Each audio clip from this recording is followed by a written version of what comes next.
Brr. Sean Villafury over in the Forecast Center. There's a lot of blue behind you, man. What's happening this morning? Yeah, a lot of blue behind me, and could be some oranges and reds showing up on radar late today, because even despite this morning chill with temperatures in the 30s in Waco and Goldthwaite, 40s pretty much everywhere else, we will still have a chance for some showers and thunderstorms later on this afternoon. We'll see some morning cloudiness today give way to partial midday and afternoon sunshine, but starting around 2 or 3 o'clock, we could see a couple of those thunderstorms move their way in from west to east. Now, these storms are going to last up until and shortly after sunset tonight. Many of us may see them impact us during that evening commute coming home from work today, but thankfully it's only a level 1 severe weather risk for our area, as maybe a stray storm contains gusty winds or large hail. The Garden State just got a little greener. A lucky person in New Jersey has won the $1.13 billion Mega Millions jackpot. The jackpot had been growing since early December. This is the 5th largest jackpot in Mega Millions history. The winner can choose annual payments or the $537.5 million lump sum. The jackpot now resets to, a mere $20 million. Well, new this hour from the First Alert Center, recovery efforts just started back up this morning for these 6 construction workers presumed dead in this Baltimore bridge collapse from early yesterday morning. We're taking a live look at that scene right now. We can give you a better picture of it. We can see those crews back in the water. If you see those smaller boats around the ship, the search was halted overnight because the water was said to be dangerously cold for those search crews. But just at the top of this hour, that search is back underway. The 6 workers are all said to be hardworking family men. Many of them were fathers. We're also told this morning that crews are now for the first time about to board that ship to continue their investigation. We are learning more about the details of the bridge collapse as well. Yeah, the shipping ports of Baltimore are closed while officials investigate. Yeah, here is the moment. Take a look at your screen. That large cargo ship collided with one of the bridge's pillars. We now know that before the collision, the ship's crew issued a mayday. That was a call that they made after they experienced electrical power failure, which restricted the ship's ability to steer. Governor Wes Moore says the mayday call likely saved lives as they stopped flowing traffic before the impact. President Biden's urging Congress to help fund rebuilding efforts. It's my intention that the federal government will pay for the entire cost of reconstructing that bridge, and I expect the Congress to support my effort. This is going to take some time. The people of Baltimore can count on us, though. Secretary of Transportation Pete Buttigieg says rebuilding the bridge will not be quick and will be costly.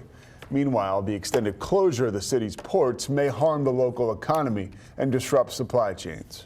Attorney General Ken Paxton will not face trial in his state securities case. Prosecutors agreed to drop the charges against him in favor of community service and other conditions. Now, he will have to complete 15 hours of legal ethics courses and pay $271,000 in restitution. Paxton was accused of fraud in 2015 when he allegedly solicited investors in a McKinney technology company without disclosing that the firm was paying him to promote the stock. If he was convicted, he would face decades in prison and disqualification from holding office. Tomorrow will be 1 year since West firefighter Eddie Hickel was killed while responding to a car fire on I-35. A semi-truck driver allegedly was disregarding traffic control signs and hit him. Yet former police chief Daryl Barton says Hickel had a servant's heart and wished drivers would pay more attention on the road. Hickel was one of the first responders who worked during that West fertilizer plant explosion almost 10 years ago.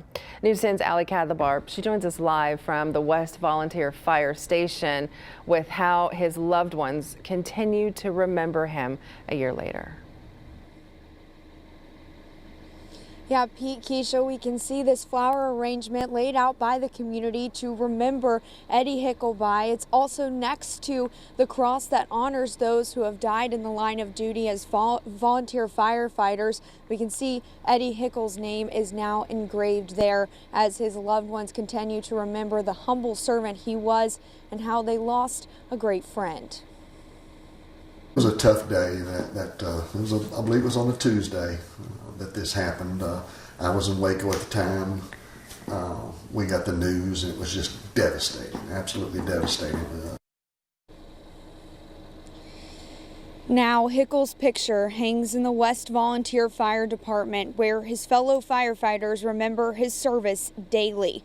Robert Payne, who grew up with Hickle, says he was a fun-loving man who constantly responded to emergency calls as a volunteer. His death, while tragic, is not what his community remembers him by. Payne says they remember his service, humor, and love for the people in West. Oh, we've missed him so much. Eddie was always faithful at volunteering, always making every call he could, especially during the daytime, during city time, and that's been sorely missed. You can't replace good volunteers. They're just hard to find these days. And Eddie was exceptional at what he did, and we miss him so much. Now, Payne also says that in the past year they have changed the way that they have responded to vehicle accidents on I-35. He says that they now use heavier trucks and also have a firefighter directing traffic.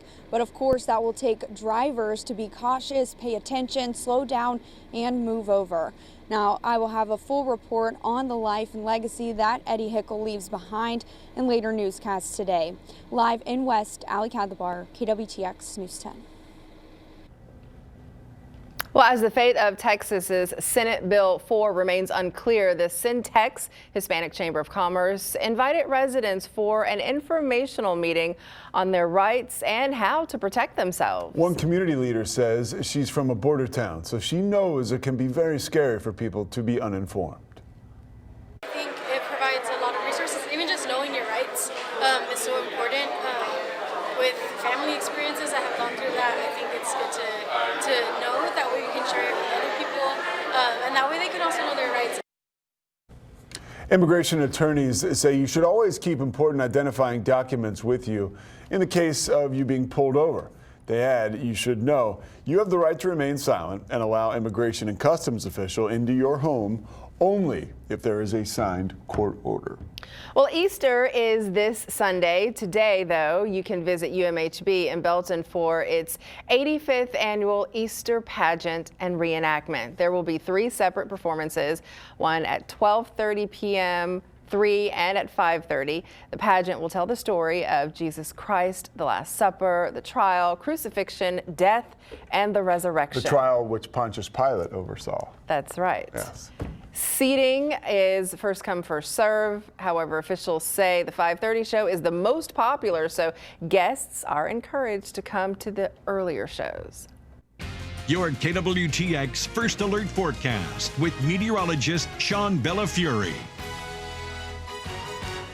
Well, if you're a roller coaster enthusiast, you may have heard the term lift hill before. And for those of y'all who haven't, the lift hill is that big hill at the start of a roller coaster.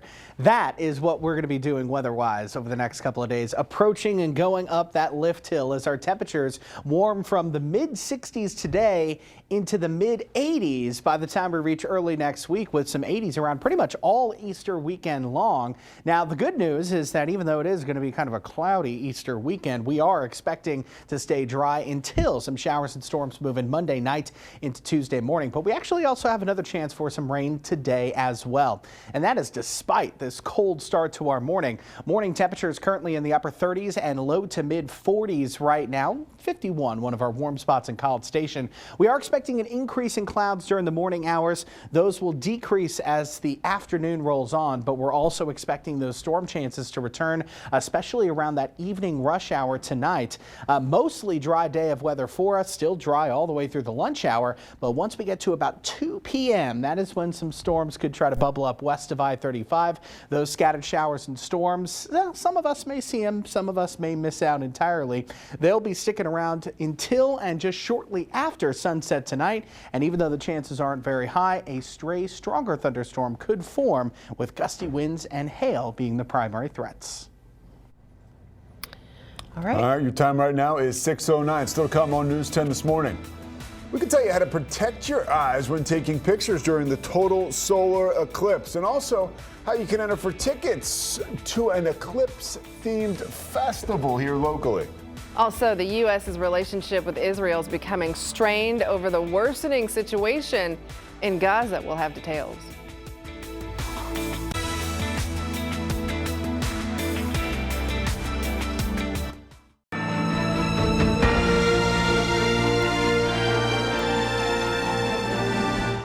Well, the countdown has reached 12 days, Keisha. We're building up to it, yes. We really are. It's exciting. And the total solar eclipse, you may want to take pictures of it, right? It's a phenomenon, and you probably want to get your phones out and check it out, even professional cameras. Yeah, so without the proper protective wear, though, you could actually damage your eyes and the lenses on your camera.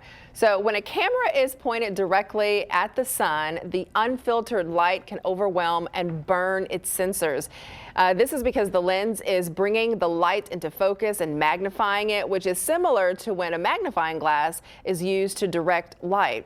Even looking at the eclipse through your camera is dangerous, and it can cause irreversible eye damage by burning your retina. Any optical device that uses glass and lenses and mirrors, if that is pointed directly to the sun without any kind of filtering, will, number one, completely damage and destroy the equipment, and again, is extremely harmful to your vision. So if you want to take a picture of the eclipse, you will need a special certification, an ISO certified solar filter for any camera or phone that you plan to use. You should also make sure the solar eclipse glasses that you're wearing is real. Remember, we told you yesterday that there are fakes out there, and there are a couple of ways to check to make sure that they are real as well. Our contest for the Cosmic Cowboy Eclipse Festival in Hillsboro is now live, and it runs until Friday. 5 lucky winners will be a part of a 4-day general admission tickets to the event. Now, all you have to do is go to KWTX.com/contest to win a pair of tickets, or that 4-day general admission ticket situation. It will feature artists like Chris Jansen, the Marshall Tucker Band, and Creed Fisher. Governor Greg Abbott says Texas will be the launching pad for Mars after announcing the creation of the Texas Space Commission at the Johnson Space Center in Houston. Yeah, he says his goal is to make the Lone Star State the leader in advancing the next generation of human space exploration.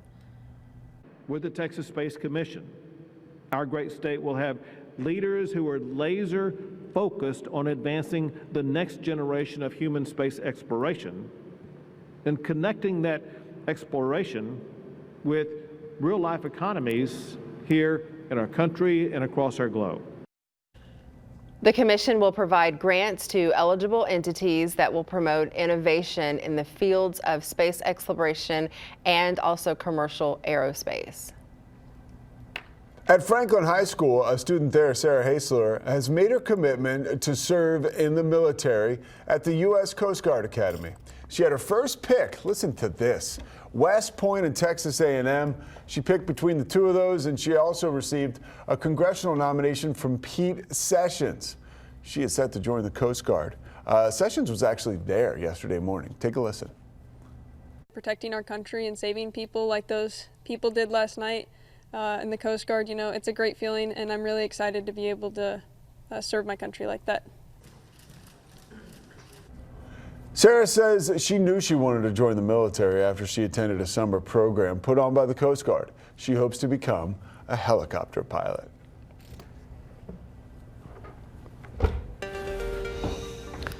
Well, it is time to spin this week's Wheel of Justice, your chance to help police and maybe get a cash reward. Waco police are looking for Dwayne Simmons. He is 37 years old, around 5 feet, 7 inches tall, and weighs 160 pounds. He's wanted for indecency with a child. If you know where he is, call Crime Stoppers. Remember, you could get a cash reward.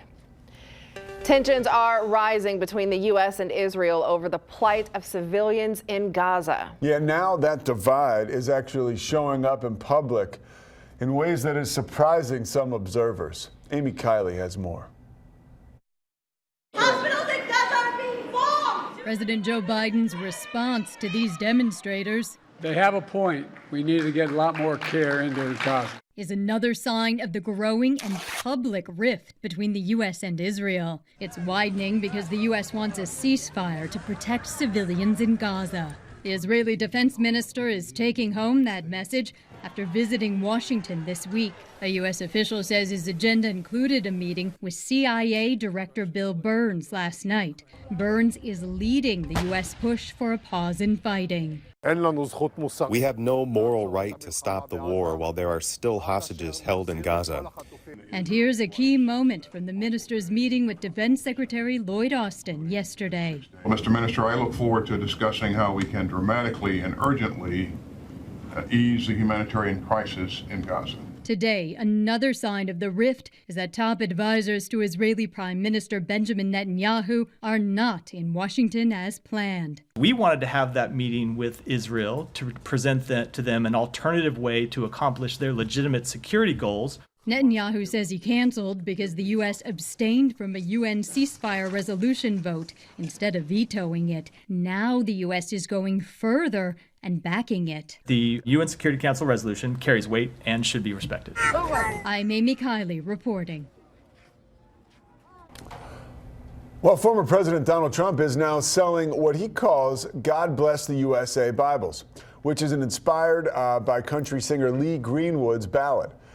He released this video on his platform, Truth Social, which the numbers are actually going out of control right now. But he's urging his supporters to buy the Bible, which sells for $59.99. Apart from the Holy Scriptures, it also features the U.S. Constitution, the Pledge of Allegiance, Bill of Rights, and the Declaration of Independence. You can go to Truth Social if you want to take a look.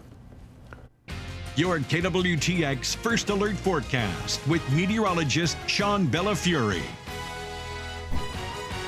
An upper ridge of high pressure is going to be building across the Gulf of Mexico as we push our way into Easter weekend, which is not only going to help to warm our temperatures up, but early next week, it's also going to prevent an area of low pressure from moving too far to the south. That storm system that arrives early next week, next Monday and Tuesday, will bring us a chance for some showers and thunderstorms. But with the core energy of that storm system staying a little bit too far to the north, our rain chances aren't terribly high. And much of the day next Monday will likely be dry, but once we get past sunset, that's when scattered showers and storms are expected to form. The storms bubbling up during the evening and overnight time period, Monday into Tuesday, should help to prevent many of them from being very strong, And as we move our way through early next week, we are expecting around a quarter to maybe a half of an inch of rain to fall.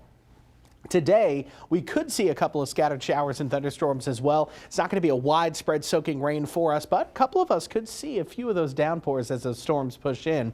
We're in the upper 30s and low to mid 40s right now. Hard to believe we're talking about strong storm chances when we're starting out this cool, but as we move our way through the day, the morning clouds will give way to midday and afternoon, at least partial sunshine.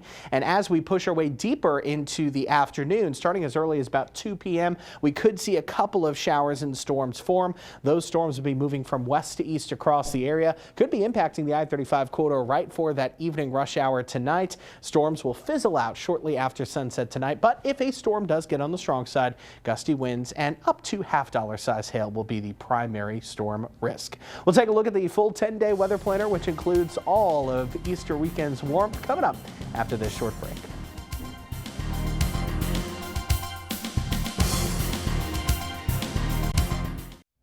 Well, after 2 rounds of the NCAA tournament, just 4 perfect brackets remain, and they're all in the women's tournament, so no men's are left. The association's website says there were more than 4 million entries across major online games for the women's tournament at the start. Meanwhile, every single men's bracket has been broken up by upsets. Since the first day, I think, that nobody had a perfect bracket after day 1 in the men's. So do you think, I think the women's is, and a lot of people would say maybe this is why the ratings are so good. You know, you have like perennial powers who you know are going to win there. Right. You know, and that has led to those 4 brackets being perfect. Right. I guess there's something to say for the fact that maybe it's more predictable on that side. I don't know. I think a lot of the focus also on the women's tournament this year is, Caitlin Clark. Right. I mean, just I mean, now kind of a household name with what she's been doing up in Iowa, her last couple of games there. So, how many of those brackets have her and her team going all the way? I bet a lot. Well, the Baylor women, of course, play USC this Saturday at 4:30. Yeah, exciting stuff. Yeah. All right, Sean, we got to get to you. Will the Baylor Bears match up with Iowa at some point in the tournament? But you know they could play Kim Mulkey in the first round of the Final Four. That would be crazy. That would, yeah. Wouldn't that be fun? Keisha might watch that. I might watch that one. Well, we're all going to be glued to our televisions, watching, of course, during Easter weekend. The tournament's still going on, but today, as you get the kids ready for school, it's going to be a little bit of a chilly one, starting out in the 30s for some, 40s for most, with later on today some showers and thunderstorms returning. We'll see a mix of sunshine and clouds, highs will be in the mid to upper 60s. Best shower and thunderstorm chances will be coming during the afternoon and early evening hours, and yes, there could be a stray stronger thunderstorm, but generally most of these storms should just kind of be run-of-the-mill. Mid-70s expected tomorrow, warming up through Easter weekend, getting a little bit cloudy for the weekend, but our temperatures are still going to be warm in the 80s. Next best chance for rain after today arrives late Monday into early Tuesday as a cold front swings through.